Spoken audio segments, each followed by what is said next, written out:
Chapter 21. Xingtan was puzzled. He didn't even know who Lord Zheng was.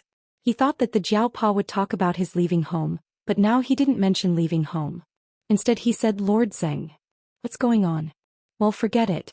It doesn't look like it knows. The Jiaoma returned to the kitchen to continue cooking dinner. She didn't think that a cat could change the attitude of the famous Lord Zheng in Chuhua.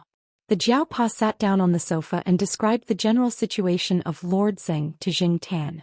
As soon as the Jiaopa said that the woman in her 50s had a serious face, Xingtan thought of the old woman who went to the artificial lake. Should be that woman.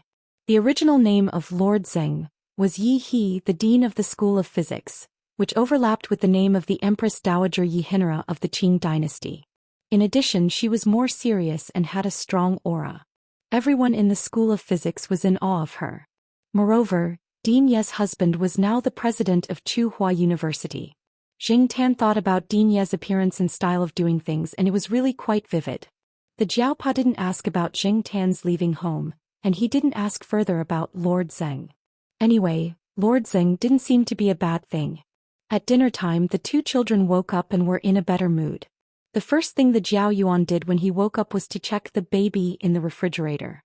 Oh, is it *T? The Jiao Yuan's cry was heard by the Jiao Ma, who came out with a plate of food. After putting down the food, she twisted the Jiao Yuan's ear. Swear again. I'll deduct 1 yuan from your pocket money. Hey, don't. I can't help it. It's pardonable. The Jiao Yuan rubbed the twisted ear and said. No matter how much Jiao Yuan tried to explain, his pocket money was still deducted. Xingtan saw Jiao Yuan gnashing his teeth as he ate. He guessed that Jiao Yuan would settle the score with the three of them at school tomorrow. After 7 days of desolation, the Jiaos were once again bustling with activity and people were back. After dinner, the two children watched TV for a while and then went to their respective rooms to review their homework. They hadn't gone to school for a week, so they had to catch up on some homework. This didn't require Jiao Pa and Jiao Ma to remind them. They were very self-aware. Jiao Ma cleaned up the dishes and went out to look for her colleagues. Jiao Ma was working as an English teacher in a junior high school near Chuhua.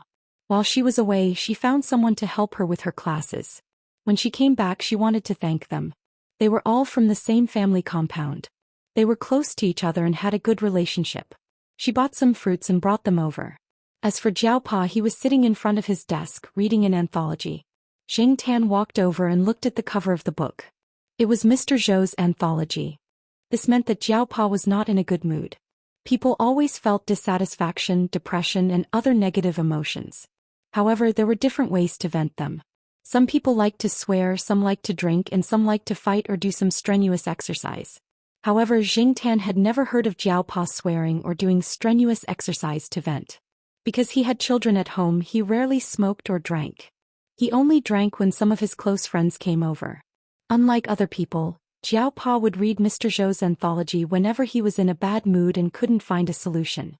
Xingtan remembered that the most recent time, which was in August, was when Jiao Pa was waiting for the National Natural Science Foundation to release the results.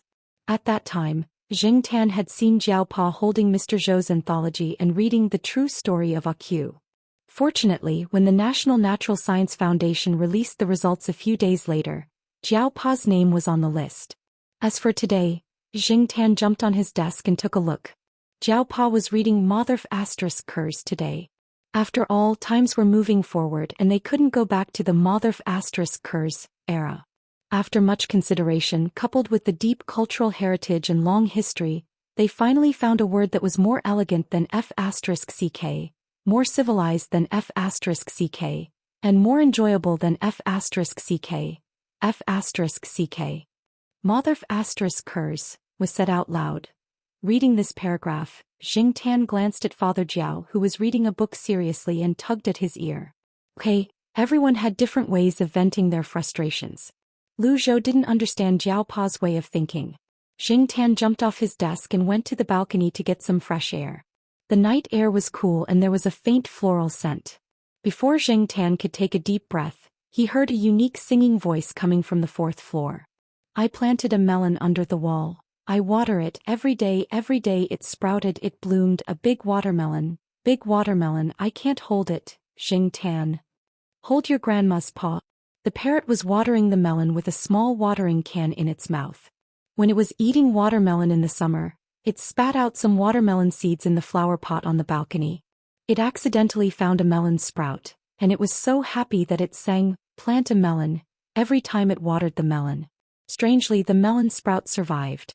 Sometimes the parrot and its owner would go on business trips for a few weeks. No one watered the melon and it was completely up to fate. If it rained, the melon sprout would not be watered. As for fertilizing, there was a lot of bird droppings, so there was no need to worry. Xianxia looked over there. The melon sprout had grown a lot, but he did not know how long the poor melon sprout would last. Before the parrot noticed him, Xianxia slipped back to the living room, rolled on the sofa and closed his eyes to sleep. Tomorrow he still had to get up early to run. Recently he was not as tired as before after running around the school. According to Celestine, he had to increase the intensity of his training in a few days, and he also had to train to climb trees. There was still a long way to go, a good night's sleep. The next day, Xianxia looked at the bowl of Xianxia noodles in front of him and wanted to cry. Sure enough, it was good to have someone at home. He did not need to eat in the cafeteria. Xianxia finished his noodles and walked slowly to the lawn, where Celestine was warming up and waiting. "You are 15 minutes later than yesterday." Xianxia did not pay attention to him. He rested for a while to digest the food. He wandered around the lawn and then began his daily run around the school. Recently, the running had made Xianxia's feet a lot rougher. In the first few days it hurt a lot, but it got better later. Today's run around the school was different from usual. He had switched to a more remote route and he had to climb up the hill and take the stairs. The distance was longer and more tiring. After the run, Xianxia's limbs were almost rubbing against the ground, and he was exhausted. He walked slowly to the East Family District. Celestine followed beside him. At this time, if there was no one guarding him, a small chihuahua could kill Xianxia. When he was about to reach the East Family District, Xianxia looked at the small forest. Huang was rolling in the grass and the sheriff was staring at the turtle dove on the branch. As for Depang, Xianxia looked around. The guy was still sleeping by the pile of rocks. If you didn't look carefully, you wouldn't be able to tell that there was a cat squatting there. It was curled up like a peanut and sleeping in the grass. Xianxia was about to walk over when Depang's ears, which were pressed down because of its sleeping posture, suddenly stood up. Its eyelids were no longer drooping and it looked in the direction of the road. It did not look like it had just woken up. Ever since Depang had become more horizontal, its face had become chubbier and its head looked bigger. When its fur was fluffy, it looked smaller. However, this guy's hearing was still very good. Just as Xianxia was puzzled, Depang ran over. At the same time, a familiar car with a military license plate slowly drove to the side of the road and stopped next to Xianxia. The closed car window was slowly lowered. Before the glass window was lowered halfway, Depang, who was running over, jumped into the car through the small gap in the window. If he did not see it with his own eyes, Xianxia would not have thought that this fat guy could jump so lightly. It was also calculated so accurately that it could jump in through the small gap in the window. But, Depang, can't you wait for the window to be completely lowered before jumping? It's very dangerous. This guy is a masochist eager to be abused. When I go back later, I will probably see it squatting on instant noodles again. Xianxia was imagining Depang squatting pitifully on instant noodles when Celestine, who was next to him, gave a standard military salute until the car drove away. Xianxia looked at Celestine in confusion, and then looked at the car that was driving away. He did not understand. He used to be an old leader. He was later promoted and is now a big shot. Sensing Xianxia's confusion, Celestine said. No wonder when he saw the fat cat for the first time he thought it was weird. He did not expect it to be taught by this person. The cat's behavior was understandable. It seemed that the fat cat was very well hidden. Xianxia was still in shock. He did not expect Depang's relative to be a big shot. Celestine threw the mineral water bottle in his hand into the trash can. Although he had retired from the military, his salute was completely reflexive. Can you jump that accurately? Celestine asked. Xianxia knew that he was asking about Depang's accurate jump. He pulled his ear. It seemed that if he jumped by himself, the probability was not high. If the car window was completely open, he would definitely be able to jump in easily. But according to the width of the window, it would be difficult.